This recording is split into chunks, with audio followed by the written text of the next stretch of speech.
नमस्कार, स्वागत है आपका आदिशक्ति पीताम्बरा परिवार में।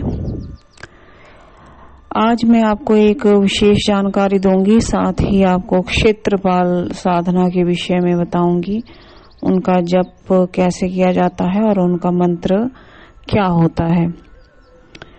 बहुत से साधक जो हैं जो साधनाएं करते हैं अलग अलग देवी देवताओं की, लेकिन कई बार उनको सफलता नहीं मिल पाती है, जिसके बहुत सारे कारण हो सकते हैं, जैसे आध्यात्मिक ऊर्जा की कमी हो, या कुल की देवी देवता का पता ना हो, या कुल का देवी देवता नाराज हो, या उन्होंने दीक्षा ग्रहण नहीं किया हो, या फिर अभिमंत्रित सामग्री का प्रयोग ना किया हो। इस तरह के कुछ कारण हो सकते हैं। लेकिन एक विशेष कारण भी होता है, जैसे जो जिस क्षेत्र में रहते हैं उस क्षेत्र का एक क्षेत्रपाल होता है और वो उस क्षेत्र की रक्षा करता है। वहां पे निवास करने वाले जितने भी लोग होते हैं उनकी भी रक्षा करता है। क्षेत्रपाल एक तरह का पहरेदार होता है जो उस क्षेत्र में रहने वाले लोगों का ध्यान रखता है, रक्षा करता है, और वो उस क्षेत्र का एक अधिकारी की तरह ही होता है।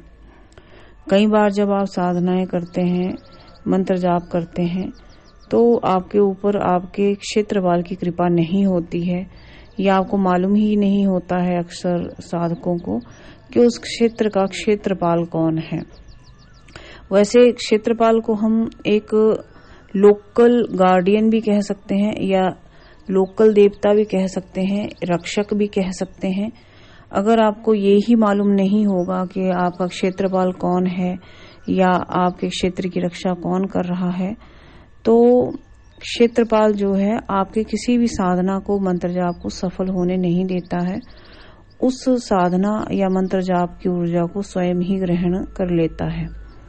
क्योंकि जब भी आप कोई साधना या मंत्र जाप करते हो, मान लो कोई विष्णु जी की साधना कर रहा है, लेकिन उसे अपने क्षेत्रपाल का ही मालूम नहीं है कि कौन है, कौन उस क्षेत्र का स्वामी है, कौन रक्षा कर रहा है, तो आप विष्णु जी की कितनी भी आप साधना कर लीजिए, तो विष्णु जी को वो आपके क्षेत्र में आने की यानी एंटर करने की अनुमति ही प्रदान नहीं करेगा।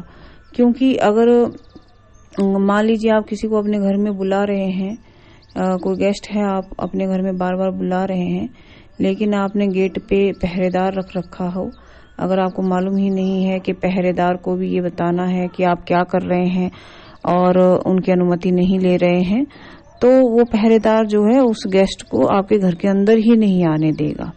उसी प्रकार मान लो अगर आप विष्णु भगवान जी की साधना कर रहे हैं, ये सिर्फ एक उदाहरण है, एग्जाम्पल है, तो विष्णु भगवान जी आप तक नहीं पहुंच पाएंगे जब तक कि क्षेत्रपाल आपसे प्रसन्न नहीं होंगे।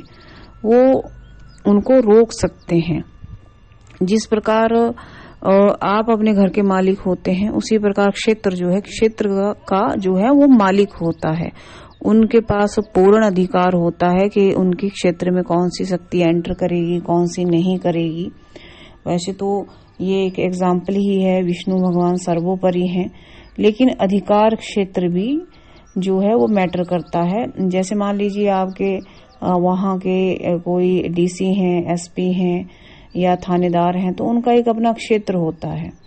तो मान लो अपने यहाँ पे आपने कोई बड़ी रैली करवानी है या किसी बड़े व्यक्ति को अपने क्षेत्र में बुलवाना है, तो आपको अपने पुलिस थाना की या डीसी की या जो है एसपी की परमिशन लगेगी। उसी तरह से आप समझ लीजिए क्षेत्रपाल की परमिशन लगती है। तो मान लो अगर आपको मालूम ही नहीं है कि आपका क्षेत्रपाल कौन है, अगर आपके ऊपर उनकी कृपा ही नहीं है, तो फिर आप अपनी साधना में सफलता नहीं पा सकते हैं, चाहे आप कितनी भी साधना कर लें। तो उपाय क्या करना चाहिए? तो आपको अपने क्षेत्रपाल को मनाना चाहिए। जो भी आप उनको भेंट देते हैं, भोग देते हैं, 6 महीने में या 3 महीने में या साल में एक बार, जितना भी और जैसे भी आपके लोकल एरिया में उनको प्रसन्न करने के लिए जो भी पूजा दी जाती है या क्रिया की जाती है, वो आपको करनी चाहिए। उनका आशीर्वाद आपको लेना चाहिए। दूसरा, आप उनके मंत्र का भी जाप कर सकते हैं। तो मैं इस वीडियो में वो मंत्र ही आपको बताऊंगी। मंत्र है ओम क्षाम श्रीम क्षुम क्षः क्षौम क्षः क्षेत्रपालानाय नमः, ये मंत्र है। इस मंत्र को आप लिखित रूप में भी हमसे ले सकते हैं, इसकी दीक्षा भी ग्रहण कर सकते हैं। मान लो आपको ज्ञात नहीं है कि आपका क्षेत्रपाल कौन है, या आपका क्षेत्रपाल आपसे नाराज है, या आपको ज्ञात है कि आपके क्षेत्रपाल ये हैं, उनका नाम ये है, तब भी आप इस मंत्र से अपने क्षेत्रपाल की जो है उपासना, मंत्र जाप या साधना कर सकते हैं, उनको आप प्रसन्न कर सकते हैं। हर मंत्र में एक बीज होता है जो लगाया जाता है, मंत्र कीलित होते हैं, गुरु से लेने से ही वो मंत्र जो है कार्य करते हैं। कई बार ये देखा गया है कि लोग वीडियो में मंत्र सुनते हैं, तो जो वीडियो में मंत्र बताया जाता है उसमें भी कोई ना कोई कीलन लगा होता है, वो पूरी तरह से शुद्ध नहीं होता है। तो आपको गुरु के मुख से ही मंत्र लेना चाहिए। आप चाहें तो इस मंत्र को हमारे यहाँ से लिखित रूप में आप ले सकते हैं, और अपनी किसी भी पूजा पाठ को सफल करने के लिए आप अपने क्षेत्रपाल को प्रसन्न कर सकते हैं। जैसा कि देखा गया है कि आप कोई भी हवन करते हैं तो क्षेत्रपाल को भाग दिया जाता है, हवन में भी, पूजा में भी भाग दिया जाता है। तो आप भी अपने क्षेत्रपाल को प्रसन्न कर सकते हैं, और आपको मंत्र बता दिया गया है। अगर आपको यह वीडियो अच्छा लगे तो लाइक और शेयर करें। धन्यवाद।